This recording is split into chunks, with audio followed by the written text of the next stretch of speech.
ধূমপান এবং মদ্যপান স্বাস্থ্যের পক্ষে ক্ষতিকারক। এতে ক্যান্সার হয়। এই আগের চ্যানেলটা চালাও তো। জি কর্তা বাবু? বলছি আগের চ্যানেলটা চালাও, এটা নয়। জি আগে চালাচ্ছি বাবু। নমস্কার বন্ধুরা, লেট নাইট মিস্ট্রিতে আপনাদের স্বাগত।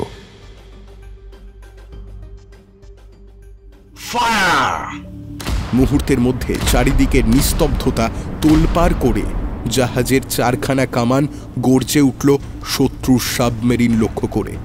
জাহাজের চারদিকে যখন এই রকম একটা বিশৃঙ্খলা ভাব, ঠিক সেই সময় পরপর দুটো গুলির আওয়াজ রজতের কানে এলো। গুলির শব্দ শুনেই বিনোদবাবু শঙ্কিত দৃষ্টিতে চারিদিকে তাকিয়ে বলে উঠলেন, ও কিসের শব্দ? নিচের কেবিনে কে কাকে গুলি করলো?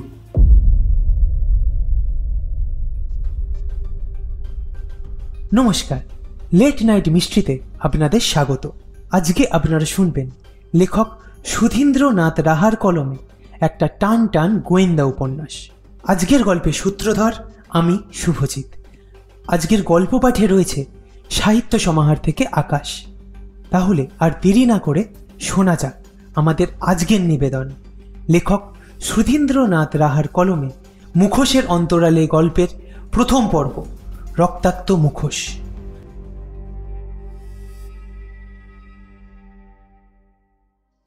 সকালবেলা রজত কি একটা কাজে বাড়ি থেকে বেরোচ্ছিল। এমন সময় সদর দরজার কাছেই দেখা হলো গোয়েন্দা ইন্সপেক্টর বিনোদবাবুর সঙ্গে। খুব ব্যস্ত হয়ে বিনোদবাবুকে তার বাড়িতে আসতে দেখে রজত সাদরে অভ্যর্থনা জানিয়ে বলল, বিনোদবাবু সুপ্রভাত, আসতে আজ্ঞা হোক।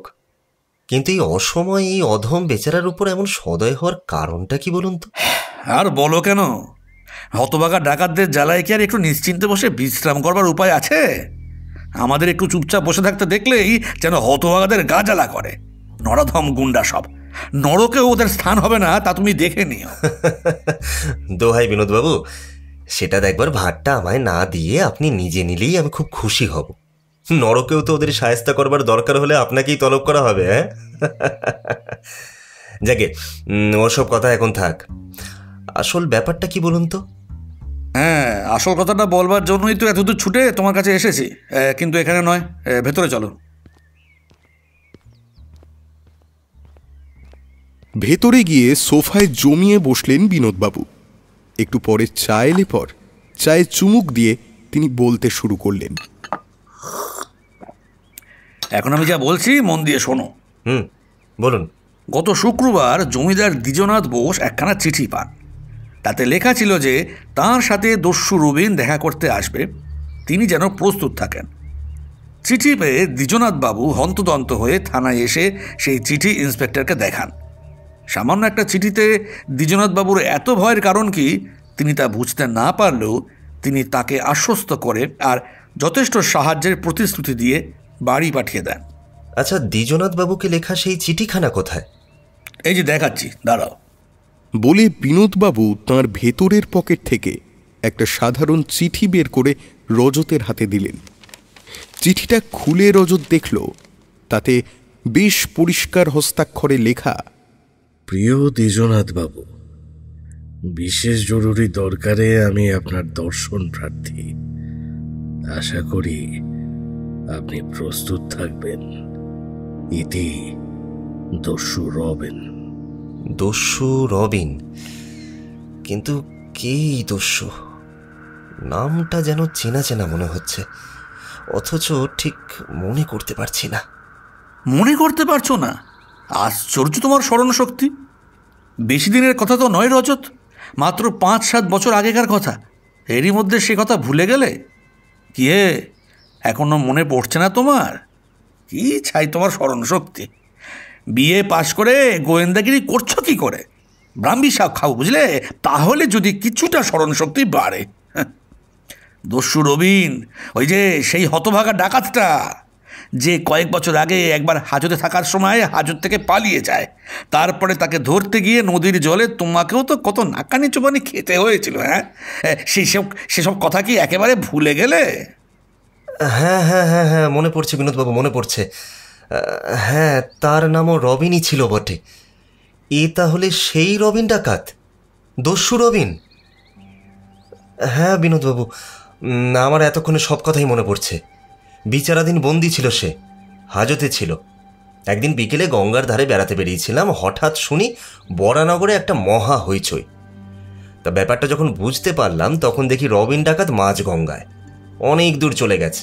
সবাই চেঁচাচ্ছে, আসামি পালালো, ডাকাত ভাগছে। দুটো কনস্টেবল পর্যন্ত তার পিছু পিছু ছুটে এসেছিল।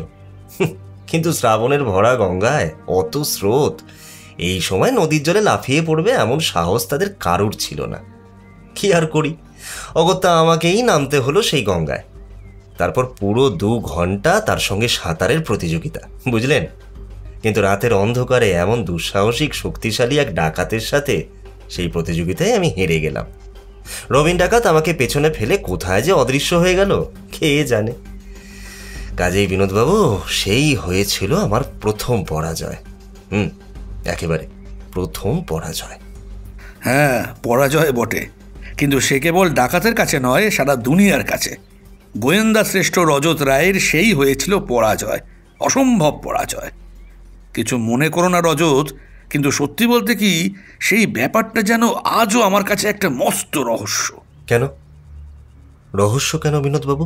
রহস্য নয়, মিস্টার রজত রায় যে অত বড় সাঁতারু, এত তার শক্তি, এ খবর আর কেউ না জানলেও তোমার এই অন্তরঙ্গ শর্মাটির তো আর তা জানতে বাকি নেই। তাই রজত রায় সেই রবিন ডাকাতের কাছে ঘেঁষেও আবার পিছিয়ে পড়ল, এই খবরটাই যে সবচেয়ে চমকপ্রদ আর অবিশ্বাস্য।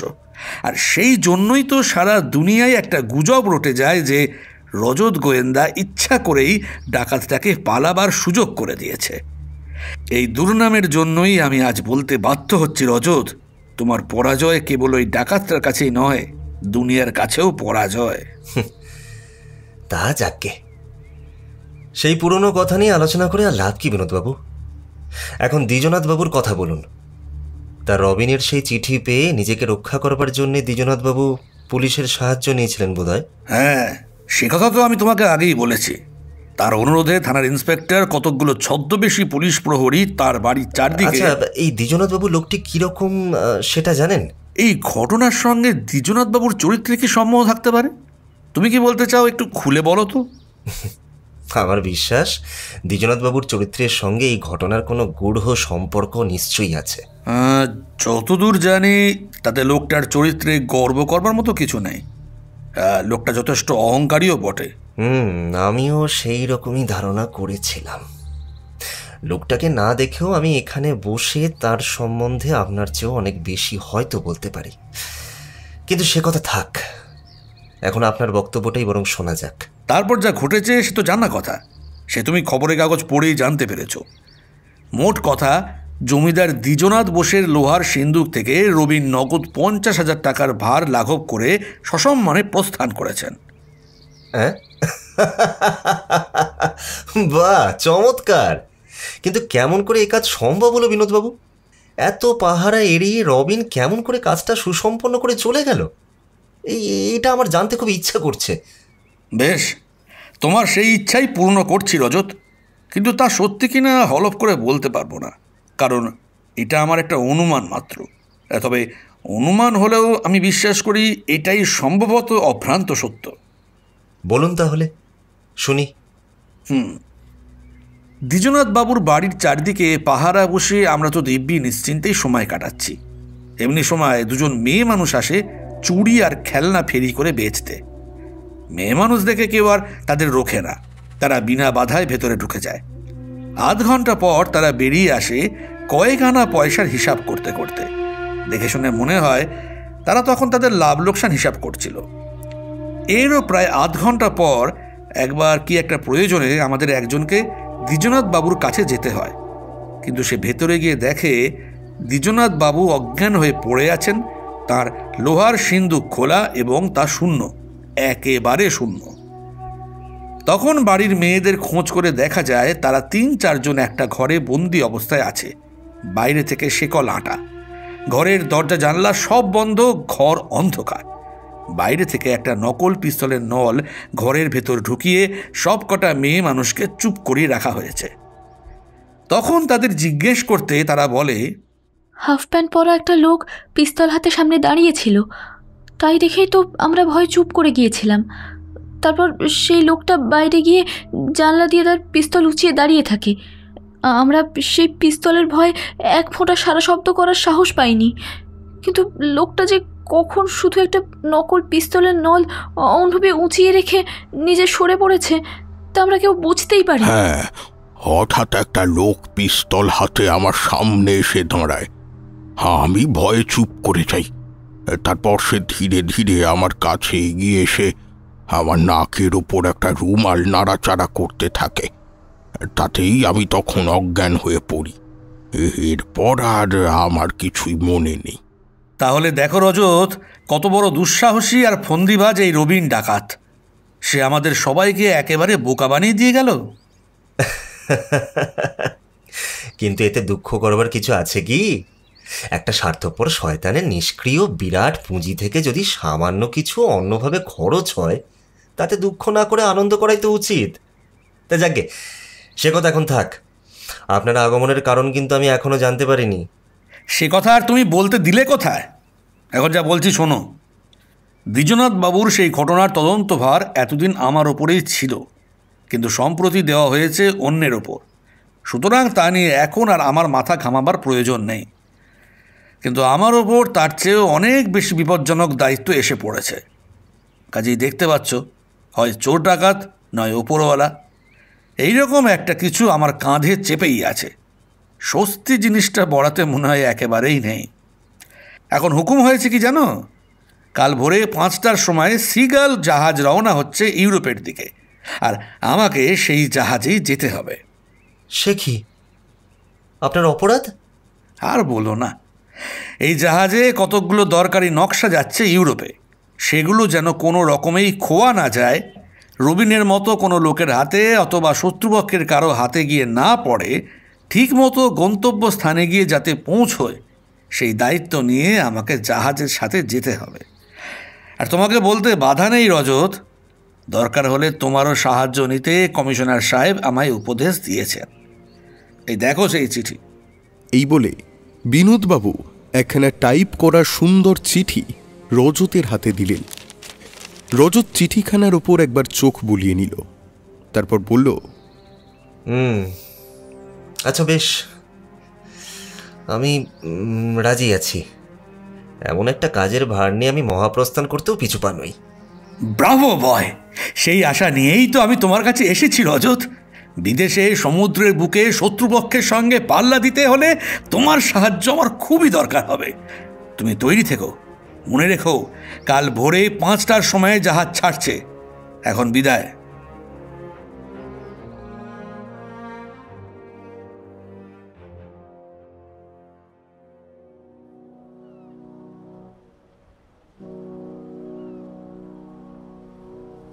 সিগালকে একটা ছদ্মবেশী যুদ্ধ জাহাজ বলা যেতে পারে। প্রথমে রজত ভেবেছিল যে জাহাজটা খুব বড় হলেও এরকম নিরস্ত্র অবস্থায় শত্রুর দৃষ্টিকে ফাঁকি দিয়ে গন্তব্যস্থানে পৌঁছানো তার পক্ষে অসম্ভব হবে। কিন্তু দুদিন যেতে না যেতেই সে দেখল যে তার ধারণা একেবারে ভুল। কারণ বাইরের চেহারা থেকে সেটাকে অতি সাধারণ জাহাজ বলে মনে হলেও শত্রুপক্ষের আক্রমণ প্রতিহত করবার মতো যথেষ্ট শক্তি তার ছিল। অথচ বাইরে থেকে তার কিছুই বোঝবার উপায় নেই। অতি সাধারণভাবে দুদিন সমুদ্রের বুকেই কেটে গেল। কোনো দিকে বিপদের কোনো সম্ভাবনা এই দুদিনে দেখা গেল না।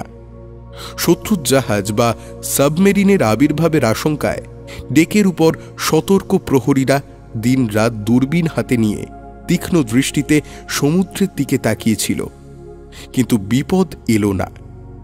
জাহাজ নির্বিঘ্নে অগ্রসর হতে লাগল। জাহাজের নাবিকেরা ছাড়া দুজন বেতার চালক ছিল, খুবই মিশুকে তারা।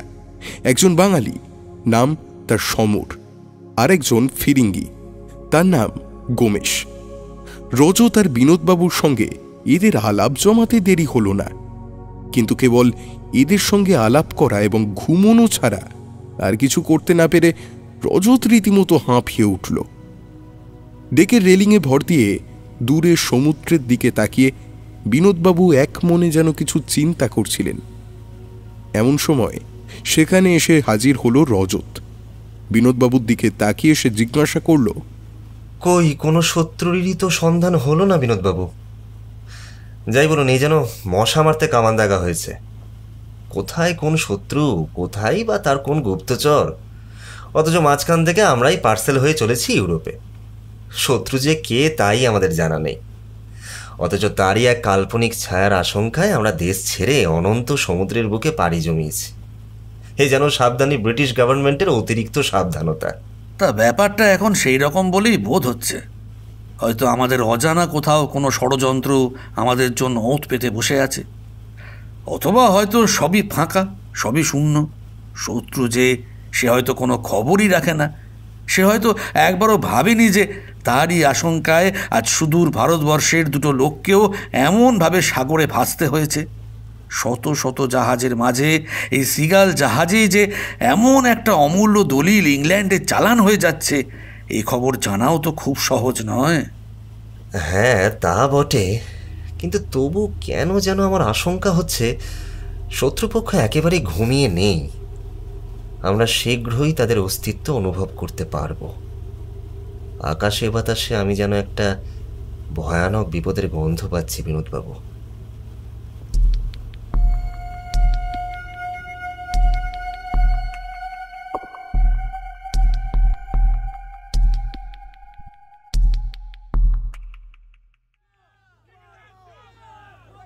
খুব ভোরে অনেক লোকের উত্তেজিত কথাবার্তার শব্দে রজতের ঘুম ভেঙে গেল। ডেকের উপর হুড়োহুড়ি দাপাদাপির শব্দে মনে হলো যেন একটা বড় কিছু ঘটেছে। তাড়াতাড়ি কাপড় জামা পরে ডেকের উপর আসতেই তার সঙ্গে দেখা হলো বেতার চালক সমরের।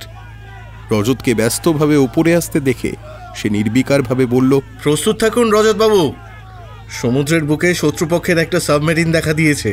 রজত কোনো উত্তর দেবার আগেই বিনোদবাবু হাঁপাতে হাঁপাতে এসে বললেন, ভয়ানক বিপদ রজত। আজ আর বোধহয় আমাদের কারো নিস্তার নেই। হয় শত্রুর গোলার আঘাতে, না হয় সামুদ্রিক হাঙরের খপ্পরে পড়েই আজ আমাদের পৈতৃক প্রাণগুলো খোয়াতে হবে। শত্রুপক্ষের একটা সাবমেরিন আমাদের এই জাহাজের দিকে এগিয়ে আসছে। এই ভয়ানক বিপদে পড়ে রজতের বুকটা একটা দারুণ আশঙ্কায় দুলে উঠল। এমন হাঙর সংকুল সমুদ্রে জাহাজ ডুবি হলে তার ফল যে কি হয়ে দাঁড়াবে সে কথা ভাবতেও ভয়ে তার হৃৎকম্প শুরু হয়ে যায়। কিন্তু মরতেই যদি হয়, তবে দাঁড়িয়ে দাঁড়িয়ে শুধু তার ভয়াবহ রূপ কল্পনা করলেই কি সব হয়ে যাবে? যতক্ষণ শ্বাস ততক্ষণ আশ। শেষ পর্যন্ত চেষ্টা করেও যদি মৃত্যুকে একান্তই ঠেকানো না যায়, তবে ভীরুর মতো না মরে তার সাথে লড়াই করে মরা ঢের বেশি সম্মানের। এদিকে ক্যাপ্টেনের আদেশে গোলন্দাজেরা তাদের কামানের সামনে দাঁড়িয়ে সাবমেরিনের দিকে লক্ষ্য স্থির করে আদেশের অপেক্ষা করছিল। ক্যাপ্টেনের আদেশ মাত্র সাবমেরিন লক্ষ্য করে গোলা ছোঁড়া হবে। দূরবীন হাতে ক্যাপ্টেন স্ট্রং পাথরের মূর্তির মতো সমুদ্রের দিকে তাকিয়ে দাঁড়িয়েছিলেন। সাবমেরিনটা কামানের পাল্লার ভেতরে এলেই গোলা ছোড়বার আদেশ দেবেন তিনি।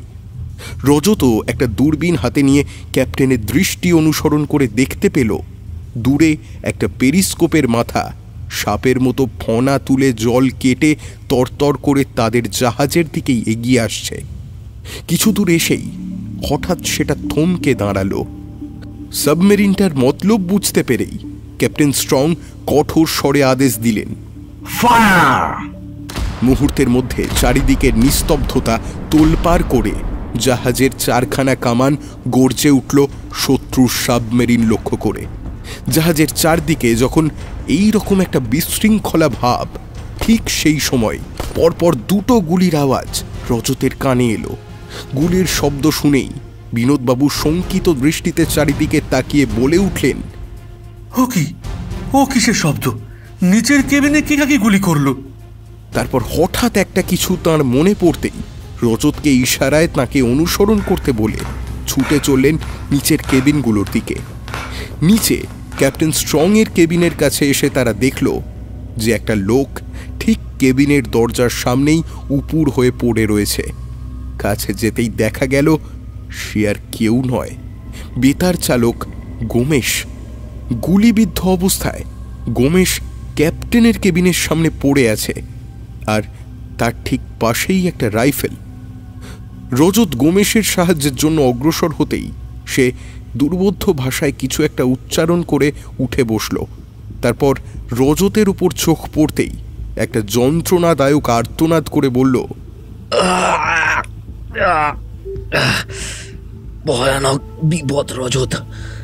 এই জাহাজের ভিতর নিশ্চয়ই কোনো সাংঘাতিক ষড়যন্ত্র লুকিয়ে আছে। কি হয়েছে খুলে বলো।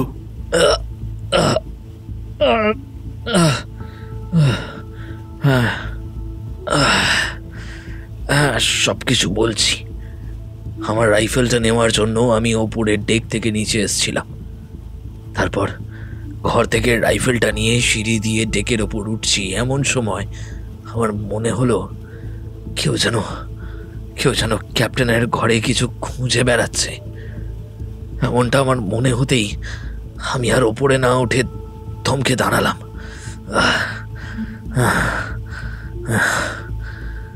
আমার বেশ মনে ছিল যে ডেক থেকে নিচে আসবার সময় আমি ক্যাপ্টেনকে ওপরেই দেখে এসেছি। সুতরাং আমার ধারণা হলো যে কেউ হয়তো কোনো দুর্ভিসন্ধি নিয়ে কেউ ক্যাপ্টেনের কেবিনে ঢুকেছে। আচমকা মনে হলো শত্রুপক্ষের কোনো গুপ্তচরও তো হতে পারে, কারণ জাহাজের যা কিছু মূল্যবান জিনিস সেগুলোর সবই তো থাকে ক্যাপ্টেনের হেফাজতে। এই জাহাজেও সেরকম কোনো জিনিস আছে কিনা কে জানে। আমার মনে হচ্ছে শত্রু সম্ভবত সেরকম কিছু আঁচ করেই এই কেবিনে ঢুকেছিল। আমি এখন রাইফেল বাগিয়ে সতর্কভাবে আবার নিচে নেমে এলাম। সিঁড়ির ওপর আমার জুতোর শব্দ হঠাৎ থেমে যাওয়ায় কেবিনের ভেতরে যে ছিল তার বোধহয় কোনো রকম সন্দেহ হয়েছিল, কারণ আমি কেবিনের সামনে আসতেই কালো মুখোশ পরা একটা লোক হঠাৎ দরজা খুলে আমার মুখের সামনে এসে হাজির হয়। মুখোশ পরা লোকটাকে হঠাৎ এইভাবে আমার সামনে আবির্ভাব হতে দেখেই আমি চমকে উঠি। তারপর নিজেকে সামলে নিয়ে আবার হাতের রাইফেল তুললাম তাকে লক্ষ্য করে, কিন্তু সে আমার চেয়েও অনেক বেশি সতর্ক ছিল। তাই আমি গুলি করবার আগে সেই আমাকে লক্ষ্য করে গুলি করে। একটা প্রচণ্ড যন্ত্রণার সাথে সাথে মনে হলো আমার ডান হাতটা কেউ যেন টেনে ছিঁড়ে ফেলছে। আমি ডাল সামলাতে না পেরে পড়ে যাই। রাইফেলটাও আমার হাত থেকে ছিটকে পড়ে। তারপর চারিদিকে তাকিয়ে দেখি কেউ কোথাও নেই। সেই মুখোশ পরা মূর্তি তখন অদৃশ্য হয়েছে। রজত ভালো করে পরীক্ষা করে দেখল যে গোমেশের আঘাত তেমন গুরুতর নয়। মুখোশধারী আগন্তুক যেই হোক না কেন, ইচ্ছে করলে সে ওই এক গুলিতেই গোমেশের ভবলীলা সাঙ্গ করে দিতে পারত, কিন্তু সেসব কিছু না করে সে শুধু গোমেশকে আহত করেই অদৃশ্য হয়েছে। আচ্ছা, আমরা ওপরের ডেক থেকে দুটো গুলির আওয়াজ পেয়েছি, তবে এই দ্বিতীয় গুলিটা চালালো কে? তা জানি না, কিন্তু এ কথা ঠিক যে আমাকে সে একবারের বেশি গুলি করেনি। এদিকে ডেকের ওপর থেকে জাহাজের গোলন্দাজেরা সাবমেরিন লক্ষ্য করে মুহুর্মুহু গোলাগুলি চালাচ্ছে। চারিদিকে দারুণ কোলাহল, আর গোলাগুলির শব্দে মনে হলো যেন প্রলয়কাল উপস্থিত। আমার আশঙ্কা হচ্ছে বিনোদ, আপনারা এখনই একবার ক্যাপ্টেনের কাছে খোঁজ নিয়ে দেখুন তার কোনো মূল্যবান জিনিস খোয়া গেল কিনা। আমার মনে হচ্ছে এই জাহাজে নিশ্চয়ই এমন কোনো দামি জিনিসপত্র ছিল যা সাধারণ চোরের কাছে লোভনীয় না হলেও কোনো শত্রুপক্ষের কাছে খুব লোভনীয় ও অত্যাবশ্যক। তাই শত্রুর সাবমারিন দেখতে পাওয়া মাত্রই শত্রুই কোনো গুপ্তচর তার কাজ হাসিল করে নিয়েছে। কাজেই এখন আর আমাদের এখানে বসে সেই বিষয় নিয়ে আলোচনা করে সময় কাটালে চলবে না।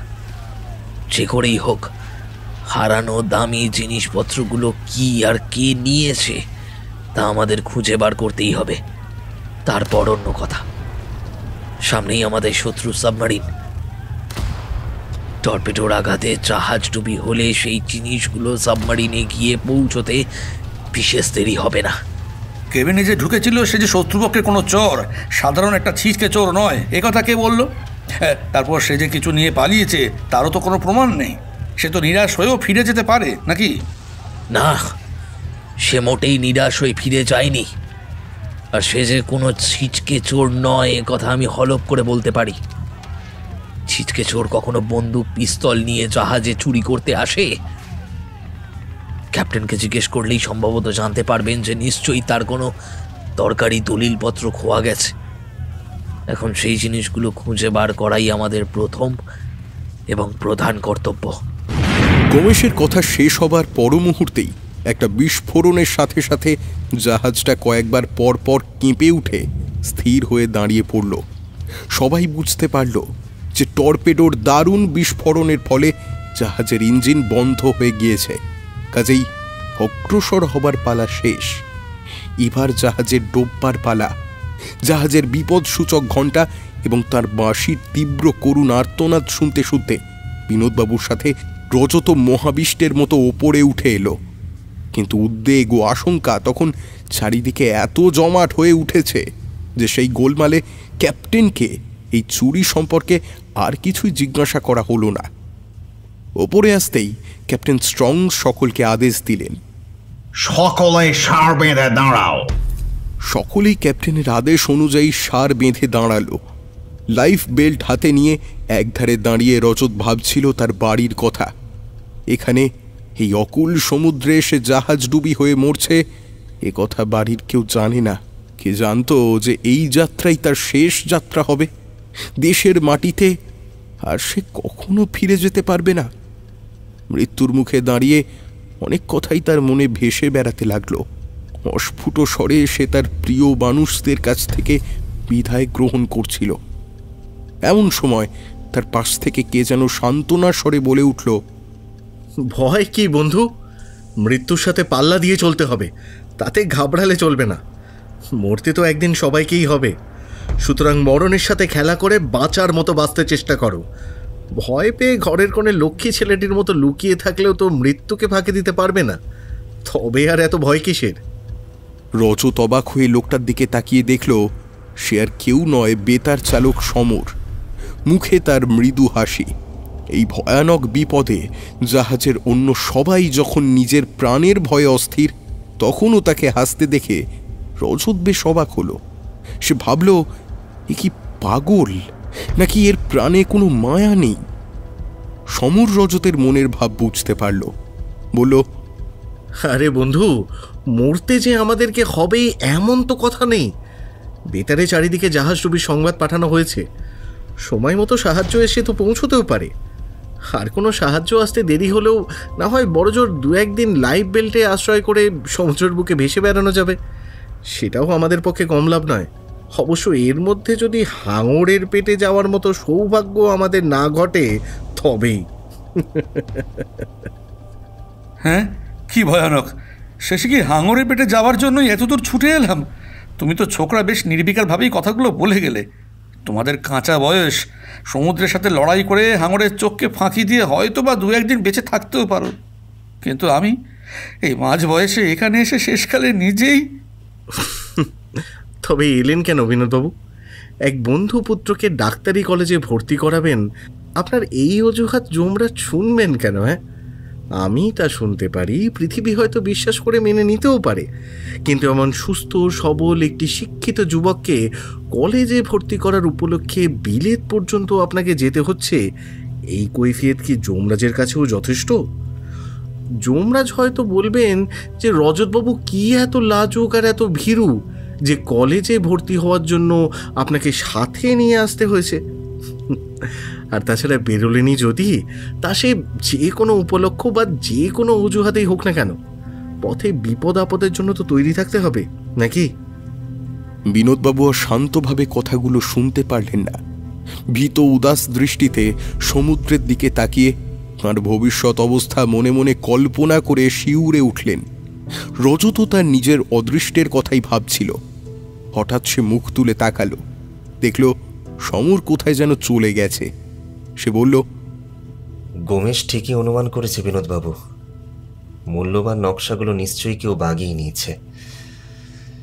কিন্তু তাহলে এখন উপায়? সেই নকশাগুলো কি আমাদের সঙ্গে সঙ্গে সমুদ্র গর্ভেই আশ্রয় নেবে? এখন রেখে দাও তোমার নকশা। সেই অপয়া নকশাগুলোর জন্যই তো আজ এই বিপদ। কিন্তু একটা সান্ত্বনার কথা এই যে সেগুলো শত্রুপক্ষের কাজে লাগবে না। শত্রুর চর যেই হোক, আমাদের সাথে আজ তাকেও পাতালপুরীতেই রওনা হতে হবে। কিন্তু তাহলেও কে সেই শত্রুর গুপ্তচর? আর নকশাগুলো চুরি করবার উদ্দেশ্যটাই বা কি? এসবের তো কোনো কিনারাই হলো না। এখন সেসব কথা চিন্তা করেও কোনো লাভ নেই। আমরা যথাসাধ্য আমাদের কর্তব্য করেছি, এবং যদি বেঁচে থাকি তবে না হয় ভবিষ্যতে আরও করা যাবে, আর তখনই সে বিষয়ে আরও মাথা ঘামানো যাবে। এখন সে কথা থাক। এত নিশ্চিন্ত হবেন না বিনোদবাবু। মনে রাখবেন যে দরকার হলে শত্রুপক্ষ সমুদ্র থেকেও সেই গোপন নকশাগুলো উদ্ধার করবার চেষ্টা করবে। গুপ্তচর যেই হোক না কেন, সে খুব ভালোভাবেই জানে যে তাকে এইভাবে সমুদ্রে ডুবে মরতে হবে না। আর এই জাহাজ ডুবির সাথেও তার ঘনিষ্ঠ সম্পর্ক নিশ্চয়ই রয়েছে। এরপর কি ঘটবে তাও সম্ভবত তার অজানা নয়। তার মানে? তার মানে হলো এই যে, আমার মনে হয় সেই গুপ্তচরের নির্দেশ অনুসারেই এই জাহাজ ডোবানো হচ্ছে। বেতারের সাহায্যে, শত্রুর সাহায্যে অথবা সাবমেরিনে করে নির্দেশ দেওয়া কিছু মাত্র কঠিন নয়। জাহাজে কারোর কাছে নিশ্চয়ই এই গুপ্ত বেতার যন্ত্র আছে, এবং তার সাহায্যেই শত্রুপক্ষ এই সংবাদ পেয়েছে। কি সর্বনাশ! এর ভিতরে এত কাণ্ড হতে পারে, এসব অনুমান তুমি কেমন করে করছো? আরেকটা কথা রজত, সমর আর গোমেশ ছাড়া এই জাহাজে বেতার সম্বন্ধে আর তো কারো গভীর জ্ঞান নেই। সুতরাং তোমার কথা সত্যি হলে বুঝতে হবে যে ওদের মধ্যেই কেউ এই কাজ করেছে। হতে পারে, অসম্ভব কিছুই নয়। আমার মনের সন্দেহ শুধু আপনাকে খুলে বলেছি।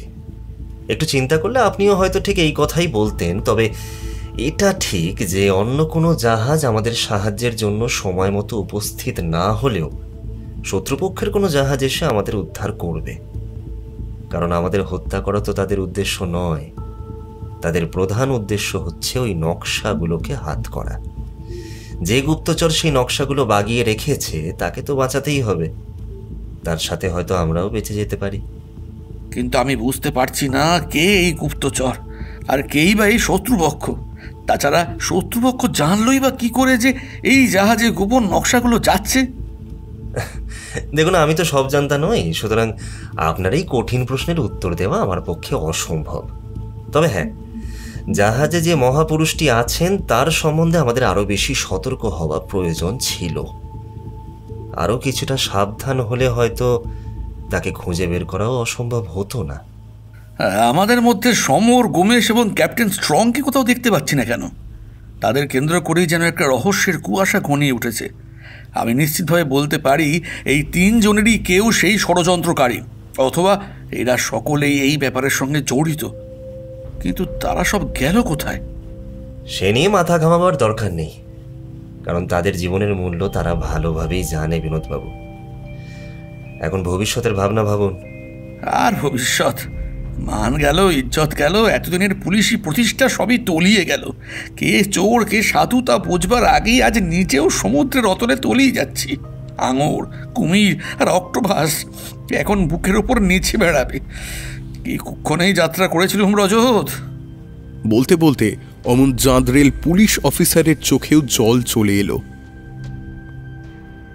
জাহাজ ডুবির পর সৌভাগ্যক্রমে রজতদের মধ্যে কাউকেই সমুদ্র গর্ভে অথবা হাঙরের পেটে যেতে হলো না। ঘণ্টা তিনেক লাইফ বোট আশ্রয় করে সমুদ্রে ভাসবার পর দূরে একখানা জাহাজ দেখা গেল। বেতারে জাহাজ ডুবির সংবাদ পেয়ে সেখানা দ্রুত বেগে তাদের উদ্ধারের চেষ্টায় এসে হাজির হল। জাহাজের ওপরে একখানা প্রকাণ্ড পতাকা, সেটা হাওয়ায় পতপত করে উড়ছিল। সেখানে দেখে বোঝা গেল যে জাহাজটা যুদ্ধ নিরপেক্ষ দেশ স্পেনের। জাহাজটা সতর্কভাবে চারিদিক খুঁজে যারা তখনও বেঁচে ছিল তাদের উদ্ধার করল। বাকি সব কেউ হাঙরের পেটে, কেউ বা জাহাজ ডুবির ঘূর্ণিতে পড়ে সমুদ্রের তলদেশেই রয়ে গেল। উদ্ধারপ্রাপ্ত ব্যক্তিদের ভেতরে সিগালের ক্যাপ্টেন অথবা বেতার চালক সমর বা গোমেশ কাউকেই দেখা গেল না। রজতকে তীক্ষ্ণ দৃষ্টিতে সমুদ্রের দিকে তাকিয়ে থাকতে দেখে বিনোদবাবু জিজ্ঞাসা করলেন, সমর, গোমেশ অথবা ক্যাপ্টেন স্ট্রং কাউকে তো জাহাজে কোথাও দেখতে পাচ্ছি না। তবে কি তারা? দেখুন, তাদের সকলের অদৃষ্টের কথা আমি বলতে পারি না, তবে তাদের মধ্যে অন্তত একটি লোক যে বেঁচে আছে সে কথা নিঃসন্দেহে বলা যায়। শত্রুপক্ষের সাবমেরিন তাকে নিশ্চয়ই কোনো না কোনো উপায়ে তুলে নিয়েছে, কারণ সেই লোকটিকে ওদের একান্তই দরকার। নইলে যেগুলোর জন্য এত কাণ্ড, সেই নকশাগুলোই যে হাতছাড়া হয়ে যাবে। কিন্তু সেসব কথা এখন থাক। দূরে সমুদ্রের দিকে তাকিয়ে দেখুন, শত্রুর সাবমেরিনখানা কিন্তু এখনও ঠিক সেই আগের জায়গাতেই দাঁড়িয়ে আছে। এর কারণটা কি আন্দাজ করতে পারছেন? হয়তো বা এই জাহাজখানা টর্পেডো করবার মতলব আছে। মনে রাখবেন যে এই জাহাজখানা কিন্তু নিরপেক্ষ শক্তি স্পেনের। এই জাহাজ ডোবানোর অধিকার আর কারোর নেই। কিন্তু আমি চিন্তা করছি অন্য কথা, জানেন। আমার আন্দাজ যদি সত্যি হয় তাহলে বুঝতে হবে যে আমাদের ভয়ানক বিপদ উপস্থিত। এর চেয়ে সমুদ্রের বুকে দুদিন ভেসে বেড়ানো হয়তো ভালো ছিল। তুমি এখানেও আবার কি বিপদের গন্ধ পেলে হে ছোকরা? তার প্রমাণ বোধহয় শিগগিরই পাবেন। স্প্যানিশ জাহাজের ক্যাপ্টেনের কাছে তারা জানতে পারল যে জাহাজখানা চীনের সাংহাই বন্দরে চলেছে রসদ নিয়ে। রজতের ইচ্ছে হলে তারা সাংহাইতে নেমে যেতে পারে, অথবা আরও কয়েকদিন পর সাংহাই থেকে জাহাজ ছাড়লে পথে অন্য কোনো ব্রিটিশ বন্দরেও তারা ইচ্ছে মতো নেমে যেতে পারে। সাংহাই সেখান থেকে প্রায় 3 দিনের পথ। জাহাজ তাদের নিয়ে পূর্ণ বেগে তার গন্তব্য পথে ধাবিত হল। জাহাজের ক্যাপ্টেন এবং নাবিকদের ব্যবহারের রজতের মনে হল তারা যেন ওদেরই দলের কেউ। বিশেষত একজন নাবিককে দেখে মনে হলো সে যেন ওদের আত্মীয়। সে লোকটা সর্বদাই যেন তাদের দুজনকে চোখে চোখে রাখছে। স্প্যানিশ জাহাজে আরও 2 দিন কেটে গেল। দ্বিতীয় দিন গভীর রাতে নানা চিন্তায় ঘুম না আসায় রজত কেবিন থেকে বেরিয়ে সোজা জাহাজের ডেকে এসে উপস্থিত হল। চারিদিক নিস্তব্ধ, ঘন অন্ধকারে ভরা। শুধু জাহাজের ইঞ্জিনের একঘেয়ে শব্দ ছাড়া আর কিছুই শোনা যায় না। কিছুক্ষণ ডেকের ওপর বেরিয়ে রজত একধারে একটা চেয়ার টেনে চুপ করে বসে পড়ল। ওই সময় একটা লোক নিঃশব্দে এসে রজতের কিছুটা দূরে চুপ করে দাঁড়িয়ে কিছু শোনবার চেষ্টা করল। তারপর কি ভেবে তার দিকে ধীরে ধীরে অগ্রসর হলো। লোকটাকে তার দিকে আসতে দেখে রজত চুপ করে দেখতে লাগলো সে কি করে। তারপর সে খুব কাছে এলে তার মতলব সম্বন্ধে সন্দিহান হয়ে রজত চট করে উঠে দাঁড়ালো। লোকটা ভাবতেও পারেনি যে এই গভীর রাতেও কেউ অন্ধকারে ডেকের উপর জেগে বসে থাকতে পারে। তাই হঠাৎ রজতকে সামনে দেখতে পেয়েই সে একটা অস্ফুট শব্দ করে দাঁড়িয়ে পড়ল।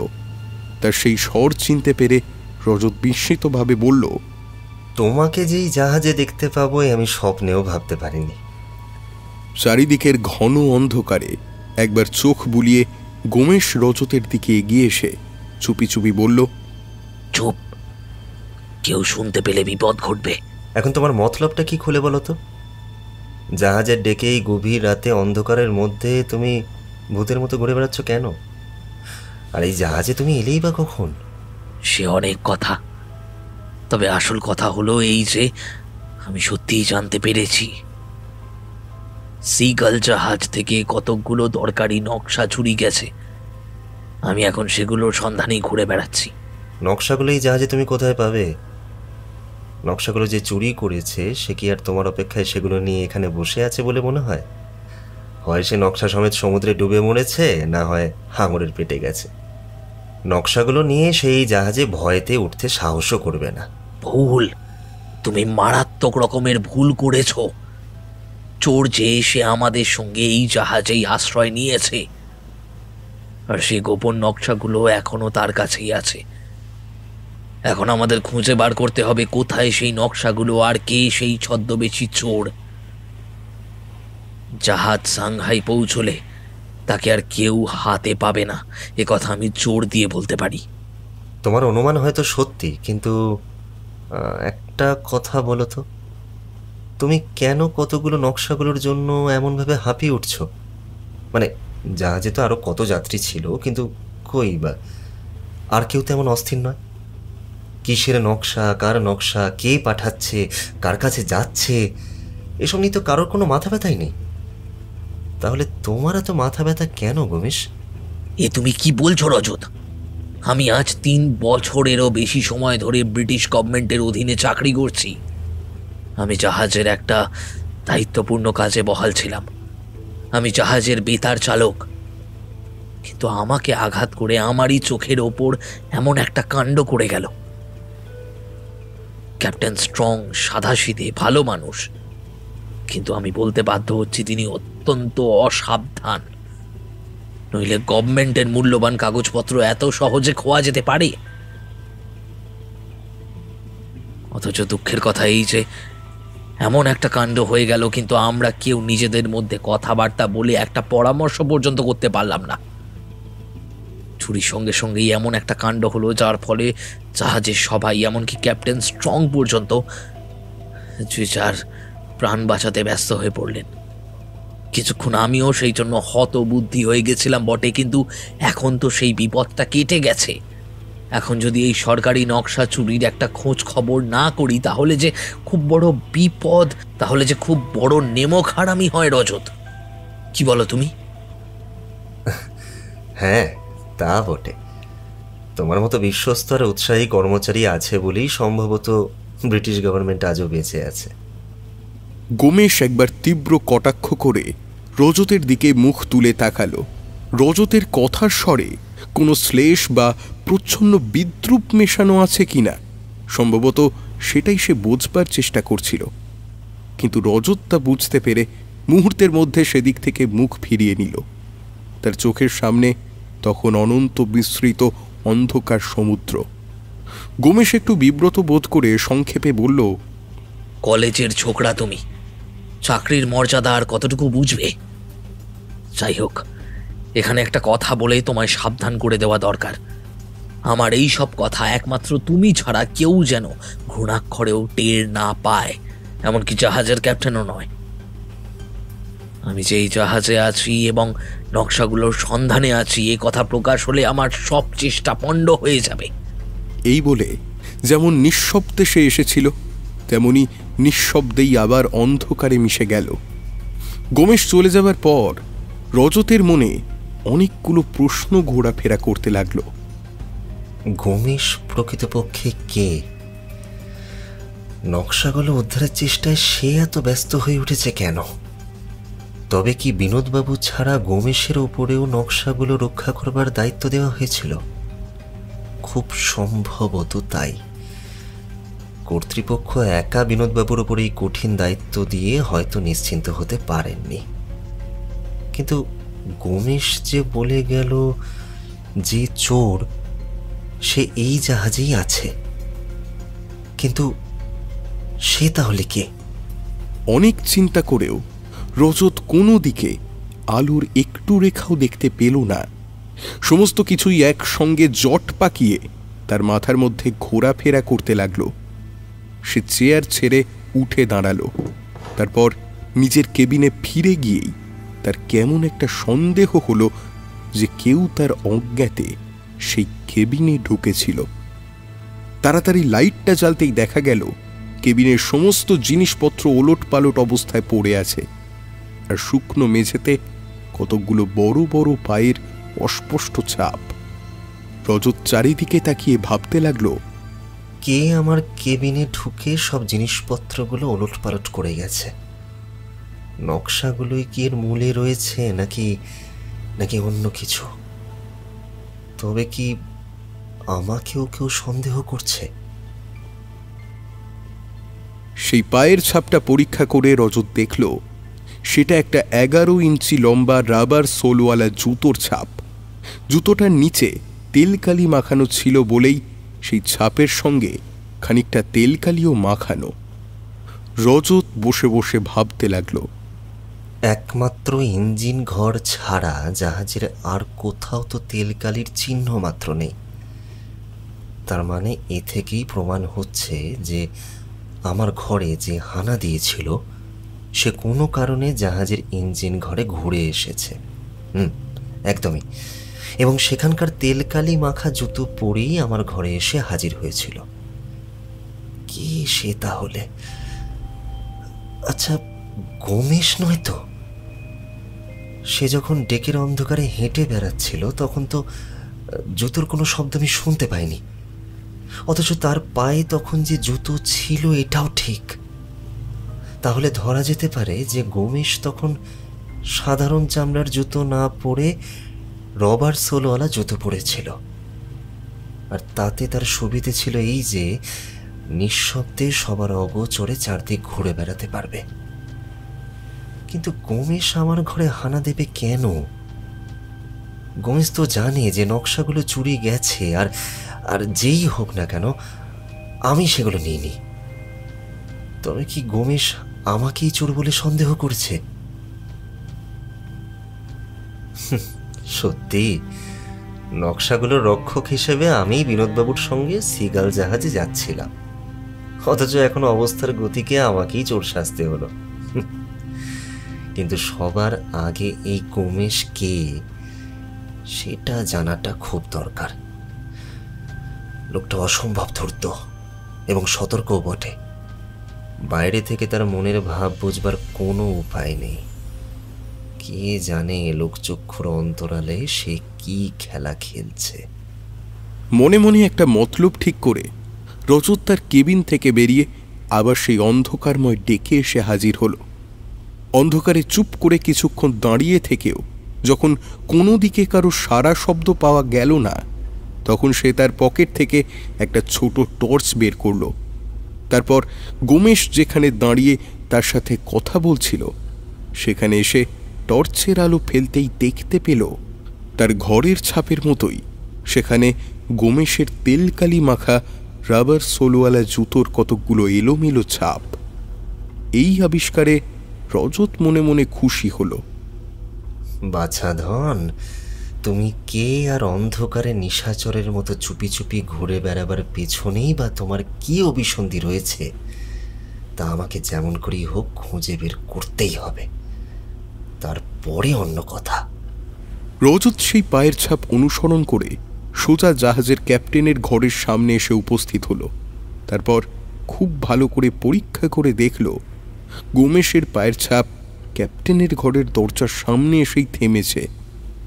তার মানে হলো গোমেশ তাহলে ক্যাপ্টেনের জ্ঞাতসারে অথবা অজ্ঞাতসারে তার ঘরে ঢুকেছিল কোনো একটা কারণে। কিন্তু কেন?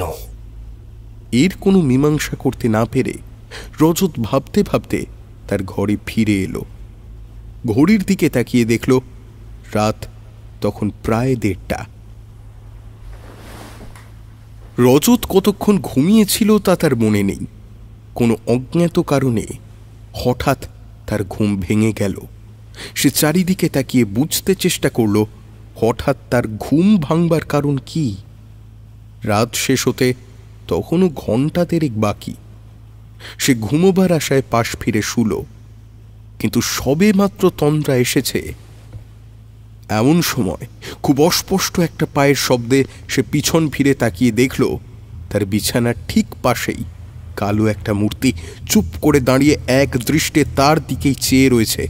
তার মুখে কালো রঙের একটা মুখোশ থাকায় সে কে তা চেনা গেল না। গভীর রাতে একটা মুখোশধারী মূর্তিকে তার বিছানার সামনে দেখতে পেয়ে রজত বিছানা থেকে লাফিয়ে উঠে তার রিভলভারটা নিতে যাবে, ঠিক এমন সময় অজ্ঞাত আগন্তুক কঠোর স্বরে বলল, ওই চেষ্টাটি করো না বন্ধু, তাতে তোমার লাভ না হয়ে ক্ষতি হবে। যদি ভেবে থাকো আমি নিরস্ত্র অবস্থায় তোমাদের সাথে দেখা করতে এসেছি, তাহলে বুঝবো তুমি মূর্খ ছাড়া কিচ্ছু নও। এখন আমি যে জন্য তোমাদের কাছে এসেছি তা খুব মন দিয়ে শোনো। দুর্ভাগ্যক্রমে তোমরা যে জাহাজে চলেছ সেটা বাইরে থেকে একটা স্প্যানিশ জাহাজ বলে মনে হলো, প্রকৃতপক্ষে এটা একটা শত্রু জাহাজ ছাড়া আর কিচ্ছু নয়।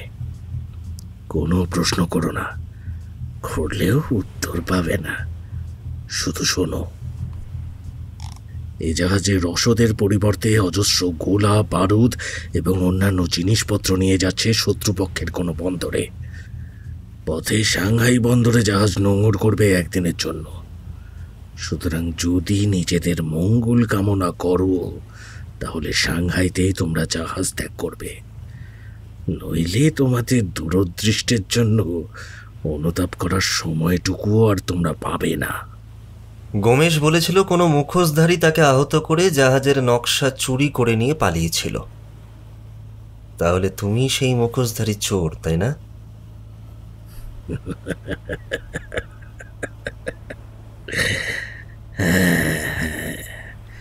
আমি সেই চোর, কিন্তু আমার এই স্পষ্ট ঘোষণা শুনেই বা তুমি কি করতে পারবে রজত বাবু?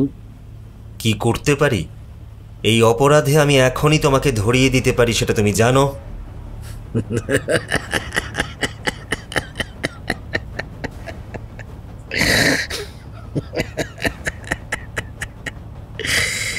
কিন্তু আমাকে ধরবে কে? ইন্সপেক্টর বিনোদ বাবু? সাবাস! এই এক ছটাক মস্তিষ্ক নিয়ে তোমরা সাগর পাড়ি দিচ্ছ। এই জাহাজ কি তোমার ব্রিটিশ রাজের সদর কোতোয়ালি যে তোমরা যা খুশি তাই করতে পারো? তাছাড়া তুমি কি আমাকে এতই মূর্খ বলে মনে করো যে নিজেকে রক্ষা করবার সামর্থ্য না নিয়েই আমি তোমার সাথে এইভাবে দেখা করতে এসেছি? তাছাড়া তুমি আর বিনোদ বাবু তো দূরের কথা, জাহাজ শুদ্ধ লোক চেষ্টা করলেও আমায় গ্রেপ্তার করতে পারবে না। আর গ্রেফতার তো দূরের কথা, আমার স্বাধীন ইচ্ছায় এবং চলাচলেও কেউ কোনো বাধা সৃষ্টি করতে পারবে না। আমাকে স্পর্শ করাও তোমাদের অসাধ্য। তুমি তুমি রজত গোয়েন্দাই হও বা ইন্সপেক্টর বিনোদ বাবুর বড় মুরব্বী হও, তোমরা নিজেরাই যে এখন কতটা অসহায় তা বুঝতে পারছো না। মূর্খ একটা তুমি। এ তোমার ব্রিটিশ রাজ্য নয় যে তোমার হুকুম তামিল করবার জন্য ব্রিটিশ পুলিশ এসে রুখে দাঁড়াবে তোমার জন্য। এ তোমার নিরপেক্ষ স্প্যানিশ জাহাজও নয় যে ব্রিটিশ প্রজার অভাব অভিযোগ মন দিয়ে শুনবে। এর সম্মুখ পরিচয় এখনো তোমরা পাওনি, অথচ কত তোমাদের লাভ ঝাপ। তাই আশা করি আমার উপদেশ অবহেলা করার মতো নির্বুদ্ধিতা তোমাদের হবে না। কথা বলতে বলতে লোকটা কয়েক পা পিছিয়ে কেবিনের দরজার কাছে উপস্থিত হলো। তারপর কেবিনের দরজা খুলে অন্ধকার ডেকে অদৃশ্য হয়ে গেল। লোকটা অদৃশ্য হতেই রজত রিভলভারটা নিয়ে অন্ধকার ডেকে বেরিয়ে এলো, কিন্তু কেউ কোথাও নেই। মুখোশধারী আগন্তুক যেন বাতাসের সঙ্গে মিশে গিয়েছে। বিফল হয়ে রজত তার কেবিনে ফিরে এলো।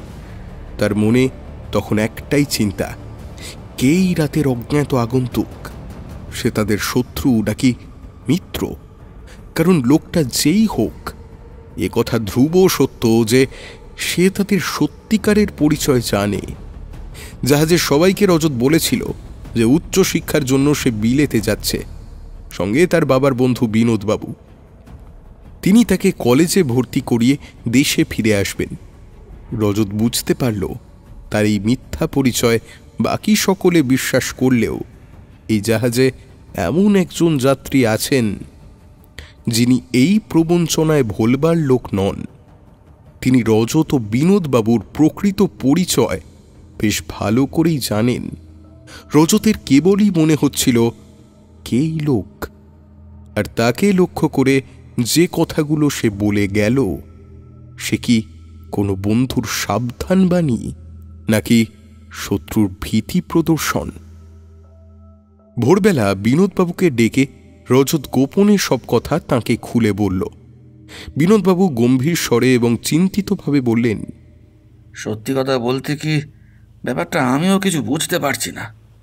তবে চারদিকের আবহাওয়া দেখে এইটুকু বলতে পারি যে আমাদের সামনে এক অতি রহস্যময় ভয়ানক বিপদ অপেক্ষা করছে। সেই রাতের আগন্তুক যেই হোক, এটা ঠিক যে সে তোমাকে মিথ্যে কথা বলেনি, কারণ নকশাগুলো মোটেই খোয়া যায়নি এবং সেগুলো যার কাছেই থাকুক না কেন সেগুলোকেই কেন্দ্র করে সব খেলা চলছে। আচ্ছা, আর এই জাহাজখানা যে শত্রুপক্ষের, সে বিষয়ে আপনার কি মনে হয়? এখন কিছুই ঠিক করে বলা যায় না। হ্যাঁ, তবে যেসব কাণ্ডকারখানা ঘটছে তাতে আশ্চর্য হবার বা অবিশ্বাস করবার মতো কিছু নেই। কিন্তু একটা ব্যাপারে তোমায় সাবধান করে দিচ্ছি, কালকের রাতের কোনো ঘটনা আর কারো কাছে বিন্দুমাত্র প্রকাশ করো না। তোমার নৈশ আবিষ্কারের কথা কেউ যেন কোনোভাবেই টের না পায়, তাতে আমাদের বিপদ বাড়বে বই কমবে না। সময় মতো সাংহাই বন্দরে এসে জাহাজ নোঙর করল।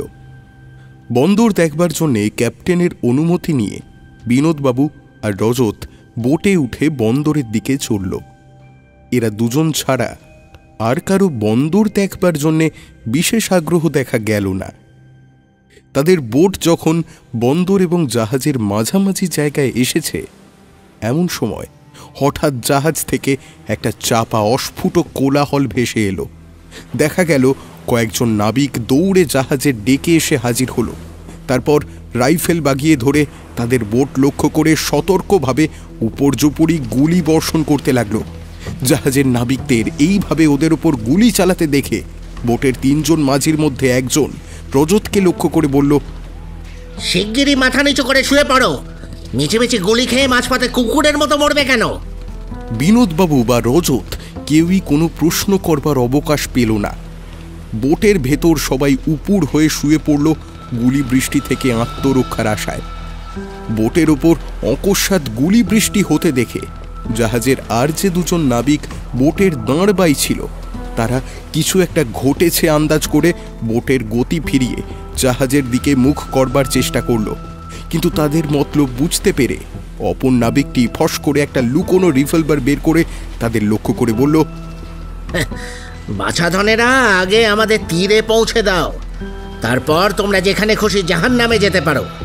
মনে রেখো, আমার আদেশ বিন্দুমাত্র অবহেলা করলে তোমাদের দুজনের মস্তিষ্কে ছোট ছোট 2 ফুটো তৈরি করতে আমার বিন্দুমাত্র অসুবিধা হবে না।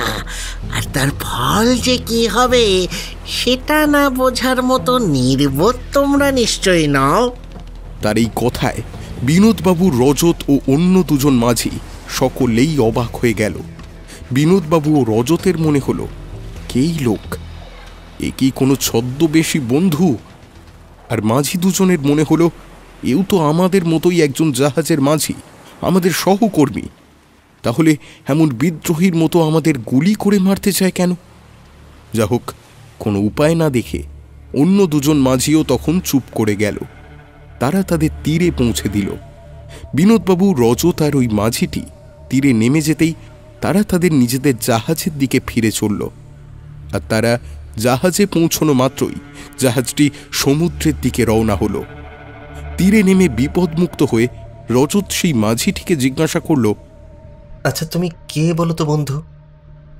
আমি লক্ষ্য করেছিলাম জাহাজে সর্বদাই তুমি আমাদের চোখে চোখে রেখেছিলে, আর আজ এই দারুণ বিপদের সময়ও তুমি বন্ধুর মতো পাশে এসে দাঁড়ালে।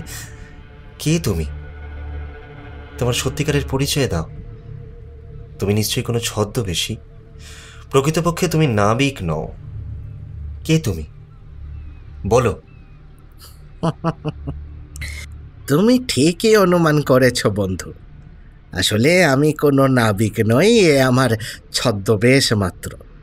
জাহাজ ডুবির ফলে আমি তোমাদেরই মতো এদের হাতে এসে পড়েছিলাম, কিন্তু এই নির্মম পশুগুলো আমাদের সবাইকে মেরে ফেলেছে, একমাত্র আমাকেই পারেনি। আমি প্রথম থেকেই এদের এই কুমতলব বুঝতে পেরেছিলাম।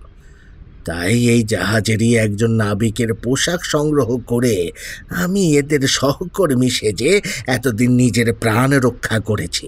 কিন্তু সাংহাই ছেড়ে যাওয়ার আগেই এদের নিজেদের লোকজনের হিসেব হবে শুনে আমি খুব চিন্তায় পড়ে গিয়েছিলাম। তাই প্রাণ বাঁচাবার জন্য বোটের অন্য 2 মাঝি আর তোমাদের সাথেও আমি জাহাজ থেকে সরে এসেছিলাম। তাহলে বুঝতেই পারছো তোমাদের বাঁচাবার জন্য আমি মোটেই ব্যস্ত ছিলাম না, তবে তোমাদের পাশে যে আমাকে দাঁড়াতে হয়েছে সে শুধু নিজের প্রাণ বাঁচাবার জন্য। কিন্তু আমাদের লক্ষ্য করে গুলি বর্ষণের কি কারণ ঘটল? কারণ কিছু আছে বই কি, আর সে কারণও সুস্পষ্ট। ক্যাপ্টেন শেষ পর্যন্ত কোনো ক্রমে বোধহয় জানতে পেরেছিল যে ওদের জাহাজের ছদ্মবেশ এবং চাতুরি আমাদের কাছে আর গোপন নেই। এই কথা প্রকাশ পেলে তাদের যথেষ্ট ক্ষতি এবং বিপদের সম্ভাবনা ছিল বলেই আমাদের মুখ চিরদিনের জন্যে বন্ধ করে দিতে চাইছিল। ভগবানের অশেষ কৃপায় আমরা এই যাত্রা নিস্তার পেলাম। তা না হলে জাহাজে আমাদের অদৃষ্টে কী যে ঘটত তা আশা করি বলাই বাহুল্য। তোমার ঘরের রাতের সেই রহস্যময় ব্যক্তিটিকেও এর জন্যে ধন্যবাদ দিতে পারো রজত। তার আবির্ভাব এবং উদ্দেশ্য রহস্যময় হলেও সে যে আমাদের প্রাণ রক্ষা করেছে এইটা ঠিক। আরেকটা কথা তোমায় এতদিন বলা হয়নি রজত, আর যখন জাহাজ থেকে দূরে সরে এসেছি তখন আর বলতে বাধা নেই। এই মাঝি আমাদের অপরিচিত হলেও সমান বিপন্ন। আজই আমাদের বন্ধু হয়ে দেখা দিয়েছে, কাজেই একেও কোনো কথা গোপন করার প্রয়োজন নেই। তুমি তো একথা ভালো করেই জানতে যে সমর, গোমেশ আর ক্যাপ্টেন স্ট্রংয়ের উপরেই এতদিন আমাদের সন্দেহ ছিল। এদের মধ্যে কে যে নকশার জন্য দায়ী তা আমরা কেউই জানি না, কিন্তু আমি এখন হলফ করে বলতে পারি গোমেশই হচ্ছে এই বিশাল ষড়যন্ত্রের নায়ক। সমর আর ক্যাপ্টেন স্ট্রং নিশ্চয়ই নির্দোষ। কিন্তু সে কথা আপনি কেমন করে বলছেন বিনোদবাবু? জাহাজ ডুবির পর থেকে আজ পর্যন্ত সমর ও ক্যাপ্টেনকে আর দেখতে পাইনি বলেই কি তারা নির্দোষ? আর গোমেশকে দেখেছি বলেই কি সে অপরাধী? কি যে আপনার যুক্তি, আমি তো কিছুই বুঝতে পারছি না। তোমাকে এতদিন ভালো করে খুলে কিছুই বলতে পারিনি রজত, কারণ জাহাজের কোথায় যে কোন গুপ্ত শত্রু আমাদের কথা শুনবার জন্য ওত পেতে বসে থাকতো কে জানে। কিন্তু খুলে কিছু না বললেও আমি অতি সতর্কভাবে সব দিকেই নজর রেখেছিলাম। রাত্রিরে কেবিনের দরজা ভিজিয়ে রেখে আমি প্রায়ই বাইরে ডেকের ওপর নজর রাখতাম। একদিন এমনিভাবে যখন গোপন পাহারায় নিযুক্ত ছিলাম সেই সময় অন্ধকার ডেকে আমি গোমেশকে দেখতে পাই। চোরের মতো সে যাচ্ছিল পা টিপে টিপে। তাকে অমনভাবে এগোতে দেখে আমার কৌতূহল হয়, আমিও তাকে অনুসরণ করি। খানিক পরে দেখতে পাই সে তোমার সঙ্গেই কথা বলছে, কিন্তু তোমার সঙ্গে কথা বলা শেষ করে সে কোথায় গেল জানো? সে গেল সোজা ক্যাপ্টেনের ঘরে। তাকে ক্যাপ্টেনের ঘরে যেতে দেখেই আমার সন্দেহ হয়। তারপর সুযোগ পেয়ে একবার ক্যাপ্টেনের ঘরে ঢুকে পড়ি। সামান্য খানাতল্লাশ করেই কয়েকটা খুব গোপনীয় কাগজপত্র আমার চোখে পড়ে। তা থেকেই আমি বুঝতে পারি যে এই জাহাজখানা স্পেনের নয়, শত্রুপক্ষের। আর গোমেশ সেই শত্রুপক্ষেরই লোক। সম্ভবত তারই বেতার নির্দেশে আমাদের জাহাজ ডুবি হয়। বিনোদবাবুর কথাগুলো শেষ হতে না হতেই একটা প্রচণ্ড বিস্ফোরণের শব্দে চারিদিকে আলোড়ন পড়ে গেল, আর সেই দারুণ শব্দে কানে তালা ধরে গেল। এই বিস্ফোরণের কারণ অনুসন্ধান করতে সমুদ্রের দিকে চাইতেই দেখা গেল সেই শত্রু জাহাজখানা বিস্ফোরণের ফলে টুকরো টুকরো হয়ে উড়ে গেছে, আর চারিদিকের সেই ধ্বংসাবশেষগুলো তখনও দাউ দাউ করে জ্বলছে। কিছুক্ষণের মধ্যে সেগুলোও সমুদ্র গর্ভে অদৃশ্য হলো। বিনোদবাবু কয়েক মিনিট পাথরের মূর্তির মতো সেদিকে তাকিয়ে থেকে নিজের মনেই বলে উঠলেন, এ আবার কি ব্যাপার? শত্রুর জাহাজ এমন রহস্যময়ভাবে ধ্বংস হলো কি করে? তবে কি এও সেই মুখোশধারী বন্ধুর কাজ? না না, তা কেমন করে হবে? দেখুন, জাহাজে থেকেই জাহাজে বিস্ফোরণ ঘটানো আর আত্মহত্যা যে একই জিনিস বিনোদবাবু। মুখোশধারী আর যাই করুক না কেন, আত্মহত্যা সে করবে না কখনোই, কারণ নিশ্চয়ই কোনো বিশেষ উদ্দেশ্যেই সে এই খেলায় মেতেছে। তাই সে তার উদ্দেশ্য সফল না হওয়া পর্যন্ত কখনোই আত্মহত্যা করতে পারে না, এই বিষয়ে আমি নিশ্চিত। কিন্তু কে এই মুখোশধারী আর কি বা তার উদ্দেশ্য, সেটাই একটা প্রকাণ্ড রহস্য।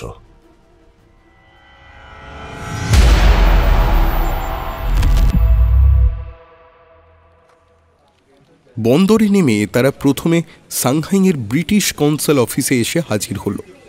তাকে আগাগোড়া সমস্ত ঘটনা খুলে বলায় তিনি একটু চিন্তা করে বললেন, তাহলে আপনারা বলতে চান যে সেই নকশাগুলো শত্রুপক্ষের কারো হাতে পড়েছে, এই তো?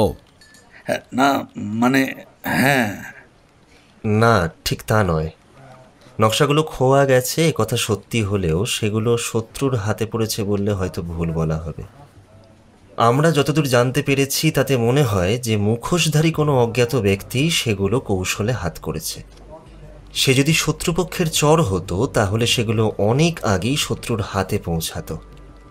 আর শত্রু জাহাজ সম্বন্ধে আমাদের সময় মতো সতর্ক করে আমাদের প্রাণ বাঁচানোর চেষ্টা, সেটা সে কখনোই করতো না। তবে সেই নকশাগুলো চুরি করবার তার উদ্দেশ্য যে কি সেটা আমরা এখনো পর্যন্ত জানি না। দেন এখন আপনারা কি করতে চান বলুন? ভারতবর্ষে ফিরে যাবেন? না, আমাদের জাহাজ থেকে নকশাগুলো খোয়া গেছে, সুতরাং নকশা উদ্ধারের দায়িত্বও আমাদের। সেগুলো উদ্ধার করতে আমরা প্রাণপণে চেষ্টা করব, তারপরে বাকি অন্য কথা। বাট আপনাদের সমস্ত ঘটনা শুনে মনে হলো সেই মুখোশধারী চোরও সেই জাহাজে ছিল এবং আপনারা আর কাউকে সেই জাহাজ ছেড়ে বন্দরে আসতে দেখেননি। সুতরাং ধরা যেতে পারে যে সেও ওই জাহাজের সাথেই ধ্বংস হয়ে গেছে। তাছাড়া সে বেঁচে বন্দরে আসতে সমর্থ হলেও এই বিরাট লোকালয় তাকে কোথায় খুঁজে পাবেন? নকশাগুলো যার হাতে পড়েছে সে এত সহজে মরবে না। মুখোশধারী আর যাই হোক, সে কখনোই এতটা নির্বোধ নয়। গভীর রাতে রজতের কেবিনের ভেতরে ঢুকে যে সাবধান করে দিয়ে গেছিল সেই মুখোশধারী অজ্ঞাতনামা ব্যক্তি হচ্ছে নকশা চোর। কোনো দস্যু বা চোরের মধ্যে এতটা সৎ সাহস থাকা আমি অসম্ভব বলেই মনে করি। অন্তত আমার পুলিশি জীবনে কখনো এমনটা নজরে পড়েনি। সুতরাং তার সততা সম্বন্ধে আমাদের সন্দেহ নেই। Thanks lot. আপনাদের সাহস এবং দৃঢ়তার আমি প্রশংসা করি, কিন্তু একটা কথা খুব ভালো করে মনে রাখবেন, এখানকার অবস্থা এখন খুবই সঙ্গীন। চারিদিকে বারুদ সাজানো রয়েছে, তাতে কখন এবং কে যে আগুন ধরাবে তার কোনো ঠিক নেই। চারিদিকে শত্রুর চর শিকারের খোঁজে ওত পেতে বসে আছে। সুতরাং বুঝতেই পারছেন এখানে আপনাদের কতটা সাবধান হয়ে কাজে অগ্রসর হতে হবে। একটু অসাবধানতার ফল হবে অনিবার্য মৃত্যু। অবশ্য আমি সবসময় আমার সাধ্য মতো আপনাদের সাহায্য করব, কথা দিলাম। কনসাল অফিস থেকে বেরিয়ে তারা একটা হোটেলের খোঁজে চলল। দুজনেই খুব গম্ভীরভাবে পথ চলছিল। একে সম্পূর্ণ অচেনা অজানা বিদেশ, তার উপর এমন কঠিন দায়িত্ব মাথার উপর। কে বলতে পারে বিপদ কখন কোন দিক থেকে আসবে? ভবিষ্যতের গর্ভে কি আছে তাই বা কে বলতে পারে? বিনোদবাবু বিষণ্ণ স্বরে বললেন, অনেক আগেই আমাদের আরও সাবধানতা অবলম্বন করা উচিত ছিল। বিপক্ষের শক্তিকে আমরা অগ্রাহ্য করেছিলাম, এ তারই ফল। ওই গুপ্তচোর আমাদের নাকের ডগার ওপর ঘুরে বেরিয়ে নকশাগুলো চুরি করে উধাও হলো, আর আমরা যত রাজ্যের কাদা ঘেঁটেই অস্থির হলাম। চমৎকার! কিন্তু এখন আর দুঃখ করে কি হবে বিনোদবাবু? বিশেষত নকশা চোর যদি সেই মুখোশধারী লোকটি হয়ে থাকে তাহলে সে তো আমাদের বিপক্ষ নয়। তাহলে ধরে নিতে হবে যে নকশাগুলো আমাদের কোনো বন্ধুর কাছেই সুরক্ষিত আছে, কি তাই তো? ছাই দাঁড়ায় তোমার মাথা আর আমার মুন্ডু। মুখোশধারী আমাদের বিপক্ষ নয় কোন হিসেবে? না, সে আমাদের প্রাণ বাঁচিয়েছে, কিন্তু নকশা যে সে নিয়েছে এতে কোনো সন্দেহই নেই। গুমেশও সে কথা বলেছে, আর মুখোশধারী নিজেও স্বীকার করেছে তোমার কাছে। এখন ভাবতে হবে তার এই নকশা চুরির উদ্দেশ্যটা কি হতে পারে। আমাদেরই মতো উদ্দেশ্য নিয়ে সে যদি কাজ করে থাকে, অর্থাৎ ইংল্যান্ডে ব্রিটিশ গভর্নমেন্টের হাতে পৌঁছে দেওয়ায় যদি তার উদ্দেশ্য হয়, তাহলে সে তো অতি সহজেই তা করতে পারত। এদিকে তোমার বা আমার পরিচয় সে জানে, তার কথার ব্যঙ্গ বিদ্রুপেই সেটা বোঝা যাচ্ছে। তাহলে সে যদি প্রকৃতই আমাদের পরিচয় জেনে থাকে, তাহলে সেই নকশা তো সে তো আমাদের ফিরিয়ে দিলেই পারত, কিন্তু তা সে দেয়নি। কাজে ব্রিটিশ গভর্নমেন্টকে নকশাগুলো দেওয়া তার উদ্দেশ্য নয়। তারপর আরেকটা কথা ভেবে দেখো রজত, সিগাল জাহাজে নকশা যাচ্ছে আর তার নিরাপত্তার জন্য আমাদের নিযুক্ত করা হয়েছে, এই তো গভর্নমেন্টের বন্দোবস্ত। তাহলে কোথাকার কোন এক মুখোশধারী আমাদেরই মতো একই উদ্দেশ্য নিয়ে এতে হাত দেবে কেন? এই যেন নিজের খেয়ে বনের মোষ তাড়ানো নয় কি? তাও কেউ করে কোনো দিন? কাজে আমি নিঃসন্দেহ যে সে আমাদের প্রাণ রক্ষার ইঙ্গিত দিয়ে থাকলেও নকশা সম্পর্কে আমাদের উদ্দেশ্য এক নয়। নিশ্চয়ই তার উদ্দেশ্য প্রচুর অর্থের বিনিময়ে ব্রিটিশ গভর্নমেন্টের এই নকশাগুলো অন্য কোনো বিপক্ষের কাছে বিক্রি করা। তোমার কি মনে হয়? হ্যাঁ, আপনার কথায় যুক্তি আছে, সেটা স্বীকার করছি। সেগুলো একেবারেই বাজে বলে উড়িয়ে দেওয়া যায় না। কিন্তু তবু কি আমার মন বলছে মুখোশধারী কখনোই এমন অর্থলোভী বা নীচ মানসিকতার লোক নয়। সেটা বোধ হয় হতে পারে না। হ্যাঁ, তাহলে তুমি তাকে পুজো করতে থাকো। সেই ছদ্মবেশী নাবিক এদের কথাগুলো এতক্ষণ বেশ মন দিয়ে শুনছিল। সে তার প্রকৃত পরিচয় রজত বিনোদবাবুকে আগেই বলেছিল। তার নাম মিস্টার রামসুন্দর আয়ার। সে মাদ্রাজের অধিবাসী, একজন শখের ফটোগ্রাফার। ফটোগ্রাফির খেয়ালে সে পৃথিবীর অনেক দেশেই যাতায়াত করেছে, অনেক ভাষা ও অনেক কিছুই সে জানে। এইবার সে মুখ খুলল, বলল, বিনোদ বাবু, আমি এইবার আপনাদের সত্যিকারের পরিচয় পেয়ে খুব আনন্দিতই হয়েছি। আপনাদের কথায় জানতে পারলাম যে সিগাল জাহাজের কতগুলো দরকারি নকশা নিয়ে আপনারা ইংল্যান্ডের দিকেই অগ্রসর হচ্ছিলেন, কিন্তু পথে সেসব খোয়া যায় আর আপনারাও জাহাজ ডুবিতে বিপন্ন হয়ে পড়েন। তবে জাহাজেও হয়তো আপনাদের জন্য কম বিপদ অপেক্ষা করছিল না, কারণ জাহাজটা প্রকৃতপক্ষে কোনো নিরপেক্ষ জাহাজ তো ছিল না। আমি আপনাদের আগে থেকেই ওই জাহাজের অধিবাসী ছিলাম। জাহাজ সম্বন্ধে জানতে পেরে আমিও ভয়ে শিউরে উঠি। আপনাদের জন্যও আমার ভয় হতো। তাই সাংহাই পৌঁছেই আপনারা যখন তীরে বেরিয়ে আসবার অনুমতি পেলেন, আমারও খুব আনন্দ হলো। আমি ভাবলাম এই সুযোগ। আমি বরাবর নাবিকের বেশেই জাহাজে ছিলাম, কাজেই আপনাদের তীরে নিয়ে আসবার বন্দোবস্ত করতে আমার কোনো অসুবিধা হলো না। আর পালিয়ে আসবার সময় একটা পিস্তলও বাগিয়ে এনেছিলাম, কাজেই আমাদের প্রাণটাও রক্ষা পেল। রজত বাবু, আমার এই সামান্য প্রচেষ্টাটুকু যে আপনাদের অমূল্য জীবন বাঁচাতে কাজে লেগেছে, সেজন্য আমি খুবই আনন্দিত। আমরাও আজীবন আপনার কাছে কৃতজ্ঞ থাকবো মিস্টার আয়ার। আরে না না, ওসব কৃতজ্ঞতার কথা ছেড়ে দিন রজত বাবু। আমি নিজের জীবন বিপন্ন করে আপনাদের মোটেই সাহায্য করিনি। তাছাড়া এই প্রাণ বাঁচানোর ব্যাপারে আমার নিজের স্বার্থও তো ছিল নাকি? নিজের প্রাণ বাঁচানোই ছিল আমার প্রধান উদ্দেশ্য। সেই সঙ্গে আপনাদেরও কিছু সাহায্য হয়েছে হয়তো, কিন্তু সেই জন্য কৃতজ্ঞতার প্রশ্ন আসে না। তা যা হোক, সামান্য দু একটি উপদেশ দিয়ে আমি এখন বিদায় নিতে চাই। সে কি বলছেন? এরই মধ্যে বিদায় কেন? আমাকে এখন বিদায় নিতে হবে বিনোদ বাবু। আমি সুদীর্ঘ কয়েক মাস ধরে দেশ ছাড়া। আমার আত্মীয় স্বজন হয়তো মনে করেছে আমি এতদিনে মরে ভূত হয়ে গেছি। কাজেই প্রথমে তাদের কাছে একটা টেলিগ্রাম করব।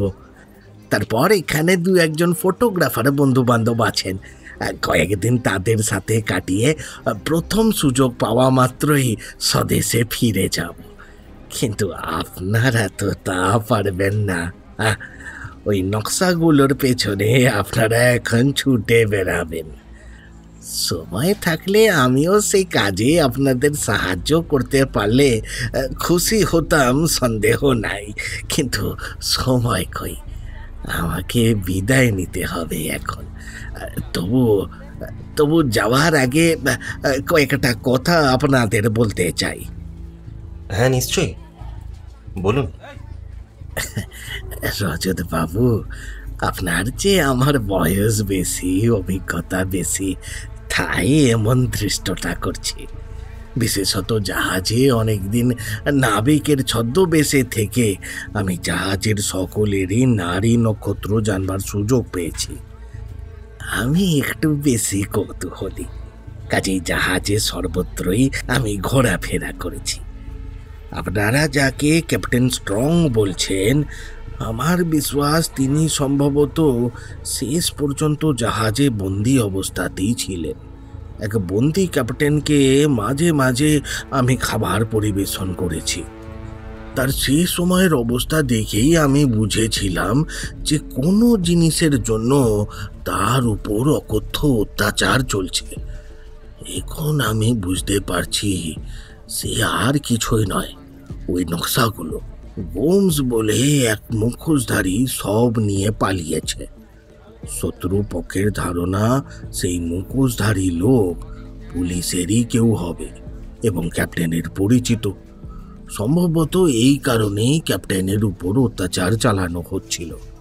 জাহাজের বিস্ফোরণের ফলে ক্যাপ্টেন স্ট্রং সম্ভবত চূর্ণ বিচূর্ণ হয়ে গেছেন। সুতরাং তাকে আর সন্দেহ করে কি হবে? কিন্তু বিস্ফোরণের পূর্ব মুহূর্তে আপনারা পালিয়ে এলেন এবং ছদ্মবেশে মারাত্মক শত্রুর মতোই পালিয়ে এলেন। এসব ভাবলে মনে হয় শত্রুপক্ষের একটা লোকও যদি জীবিত থাকে সে কিন্তু তাহলে আপনাদের অনুসরণ করবেই, কারণ তাদের এখন একমাত্র ধারণা হবে নকশাগুলোর খবর আপনারাই জানেন। কাজেই আমার বিশ্বাস এই সাংহাই বন্দরেও কোনো না কোনো শত্রু আপনাদের উপর তীব্র নজর রাখছে। আপনারা তাই একটু সাবধানে থাকবেন আর চট করে একটা কিছু ছদ্মবেশ তৈরি করে ফেলুন। এখানে ভারতীয় বা ইউরোপীয় পোশাকে আপনাদের বিপদ হওয়ার আশঙ্কাই বেশি। তার চেয়ে চীনা ম্যানের পোশাক মন্দ কি? আর অন্য কেউ ছদ্মবেশে থাকলেও তাকে চেনবার মতো সতর্ক আর তীক্ষ্ণ দৃষ্টি আয়ত্ত করবার চেষ্টা করেন। আমার শুধু এইগুলোই আপনাদের বলবার ছিল। মিস্টার আয়ার, আপনার তীক্ষ্ণ বুদ্ধির পরিচয় পেয়ে আমি কিন্তু একেবারে অবাক হয়ে গেছি। আপনি যে কটা কথা বললেন আমাদের কাছে সেগুলো যে কত বড় দামি উপদেশ তা হয়তো 2-4 দিনই ভালো করে প্রমাণ হয়ে যাবে। এখানেও যে কেউ আমাদের অনুসরণ করতে পারে সে কথা একবারও আমাদের মনে হয়নি। হ্যাঁ, আপনি ঠিক কথাই বলেছেন মিস্টার আয়ার, চিনেম্যানের ছদ্মবেশী আমাদের উপযুক্ত হবে। যাই হোক, এরপর বিদায় নিয়ে মিস্টার আয়ার একটা রিক্সা চেপে রাস্তার বাঁক ঘুরে কোথায় অদৃশ্য হয়ে গেলেন।